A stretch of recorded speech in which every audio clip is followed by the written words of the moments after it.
Good morning, everyone. Welcome to another Friday morning with our featured member spotlight here at the Apartment Association. I'm Rachel Gill with Court, and today we're here with Liz Werner from Stoneridge Properties. Before we get started with Liz, I do have a couple housekeeping updates that I wanted to let everyone know about. We have our ongoing CAMT and NALP classes going on. They started in October. They're ongoing through the year, and of course we'll offer them again next year. So if that's something you're interested in, as always, be sure to reach out to someone here at the association. We do have our Certified Apartment Portfolio Supervisor designation, CAPS, with Rich George, who's an NOI coach. That's going to be on November 11th, and there is still space available for that as well. If you follow our Next Gen committee or our Next Gen events, that's a great part of this association to be involved in, really for some up and coming members. Their events are always really fun, really informative, and our next one is going to be at the residences at AG 47 on November 6th. And again, there's spots available for that too. Just reach out to someone here to let us know if you'll make it or not. Lastly, we have our Maintenance Mania. That's going to be at Dave & Buster's on November 21st. We still have plenty of spots open for that. That's a really fun event. Any maintenance teams, any leasing professionals, if you think you have someone on your staff that would be great at that, definitely send them. Lots of fun, lots of prizes, and a really good team building activity too. I did also want to mention our holiday cheers party is coming up quickly. It's December 5th at Kenwood Country Club, and we are still accepting all kinds of donations. We're really looking for some gift baskets for the auction, wine and bourbon, and some silent raffle items. With all of these things, you can reach out to any of us here at the association. We'll be happy to point you in the right direction and, of course, take your donations. So thanks for listening about that. And without further ado, Liz, welcome. Thank you so much for spending your morning with us. Like I said, you're the owner of Stoneridge Properties. Do you want to tell us a little bit about your company, first of all? Right. I'm an independent rental owner. The buildings that I have are 6 properties. They're scattered on the same street, Queen City Avenue. There's 94 units. My father built the buildings. 2 of them I was involved with when he did do the building, so I'm very familiar with how they were put together and the rentals in the past. But I also have children of the original tradespeople that worked on the buildings working for me now. Wow. So they know how the buildings were put together too, and it's really kind of nice because they're people you can trust, and you know that the solutions they give you to the problems are the right solutions and will maintain the buildings, because that's really what has been my goal, is to maintain them in the condition that they were when they were built. That's so great. And I mean, the familiarity with an old building like that, that's, I mean, how hard to come by is that? Well, every building has problems. Oh, yeah. And, you know, from time to time I thought about, you know, selling and rebuying, and I thought, you know, problems that you know of are easier than new problems that you get that you discover later. So that's so true. I've stayed with them. Yeah, what a neat fact about that. And how many years have you been in the industry? Well, you know, I grew up in this industry. Right. So my father was an immigrant. He was a master brick mason and stone mason. Okay. And as he had a crew that would do that work, he saw other people building buildings, and one day he decided, I can do this too. So he started building, and I always did. Well, actually, he had me do the payroll when I was in 5th grade. Oh my gosh. Every Thursday night, did the payroll after homework. But I also wrote up his proposals and his estimates. Wow. And as he got into doing it for himself, I got more familiar with rentals. I think he was one of the original members with the Apartment Association when it started, because he was a home builder. And then when I think that split off and became the Apartment Association, he and a friend of his, who was also a builder, became members, and he would always enjoy the networking portion of it, but he didn't want to pay too much attention to the education part, so he would bring me along. So even though I was in health insurance at the time, I would have to come to meetings with him and figure out what eviction processes were, or what the latest mandates were, or whatever. And anytime he had an eviction, he'd toss it at me and he'd say, "Here, fill this out and go down to court for me." So I've been involved in a long time. Yeah. But he got sick in '94 with a stroke, and Mom couldn't do all of it. She helped out too. And I eventually left the insurance industry and started doing this full time about 25 years ago. Wow. What a great story. How unique, too. I mean, I don't know that It's many people different, can yeah. say they started in accounting when they were in 5th grade. So that's pretty interesting.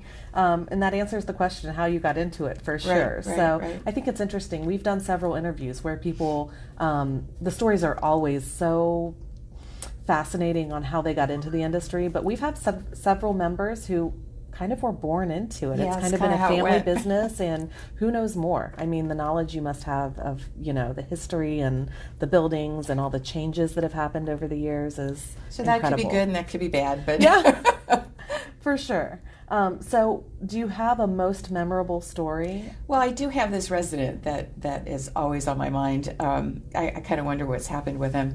But in one of the buildings, we actually had a structural problem. But he was in an apartment that he'd been in for 13 years. And he was a rather big, burly African-American guy that just really was intimidating. Worked for the railroad, so it seemed appropriate that job fit him. And he retired and rented an apartment from me when he was going through a divorce with his wife. So he'd been in this apartment 13 years when he left. But he just was a character, and he was a man of few words, and very intimidating. But after I got to know him, he was just really a doll baby. I mean, he was just really sweet, but he wouldn't want anybody to know it. But I also had another resident in this building who was an immigrant from China.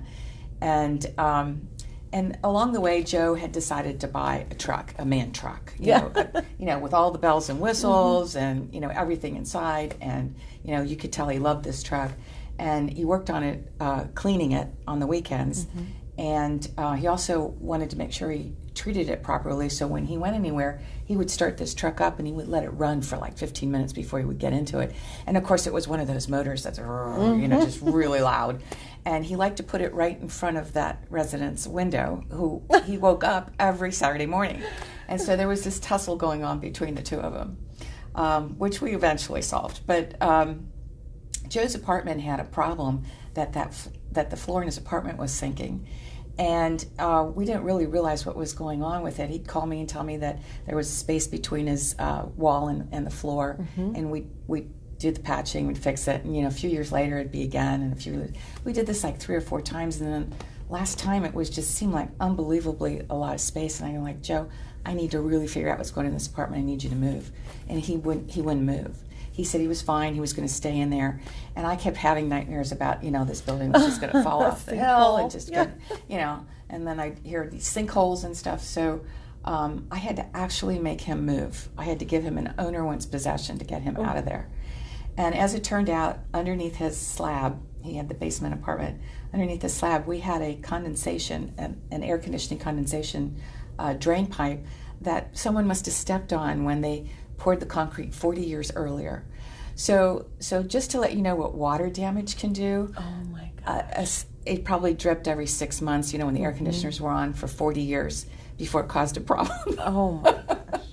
Wow. So we did fix up the apartment, and I was tempted at times to go find Joe and see if he wanted his apartment back, but I never did. And oh, wow. I just often wonder what happened to Joe and his truck. Yeah. Joe, if you're out there, please update us. Let us know. We would love to know if you still have the truck, too. What advice or perspective would you give anyone that is just coming into the industry? I don't know, other than, the kinds of things that I deal with, and I don't know if it's different for an independent renter owner than it would be for, say, a larger property owner. But, it's all about solving problems, and there's a problem every day. And if you don't like solving problems, this business really isn't for you. You have to get creative with those solutions. Very creative with solutions. Too. You have to also think about your solutions and the customer service that goes with it. So sometimes the problems are not structural problems or technical problems, they're people problems. Right. But they're every day. Yes. So you need to know that and want to do that. And be prepared for that. What great advice. Moving on to some personal details, what is the last book that you've read or are currently reading? I'm currently reading Little Fires Everywhere by Celeste Negg, and it's a family drama. And I read her previous book also, which was also a family drama. I belong to a book club, and I read a book a month, and sometimes I love them, sometimes I hate them. Yeah. This one's good. Good. I've heard good things about that book. Yeah, so this book is set in Shaker Heights, and Oh. her previous one was set in Ohio too. Okay. So that's kind of what attracted us to the book, was that it was Very written cool. on our turf. This is one of the reasons I love doing this, is because I always hear about good books, Good good books. movies, good restaurants. That's great. What about a pastime or hobby besides reading? I like to garden. I don't have much time for it, and I do have help in my yard right now, but I love a beautiful yard and garden, and I do know how to do it. I just don't have as much time. So as things slow down, I may get back into doing some gardening. Do you ever do any of it at any of your properties? A little bit, not much. My dad was a boulder guy, so he had a really big boom truck that was just a toy, and he would go up to Tip City, I think it was, and he would go fishing for boulders. So With his truck? with his truck. Wow. So if you drive up Queen City Avenue, I think one of the properties has over 50 boulders in the yard. Each yard has boulders with his brick signs around it. Okay. And when we first moved in our house, his gift to us was boulders. So we have boulders in our yard too. That's really cool, though. What a unique, Yeah. fun, kind of memorable gift. Yeah. How about a favorite restaurant or a favorite kind of food? We don't go out to eat as much because I really like cooking at home. Good. And I like most American style or European style cooking. I'm not as interested in Asian cooking. I don't know, it just really hasn't interested me. But when we do go out, it's just a American restaurant that we go to. Do you have a favorite dish to cook? I like risotto. We do pastas a lot of times. Sure. Steaks are always good. Oh, yeah. All of these are good with most people, I think. How about pets? I have a Shetland sheepdog. Okay. Her name's Susie. She's my second. We always had a dog when I was growing up, but it was usually collies. Okay. And they're similar, right? They're very similar. Okay. Collies are larger. Shetland sheepdogs are a lot smaller. Although there is something called a miniature collie also. And they're different. They're different.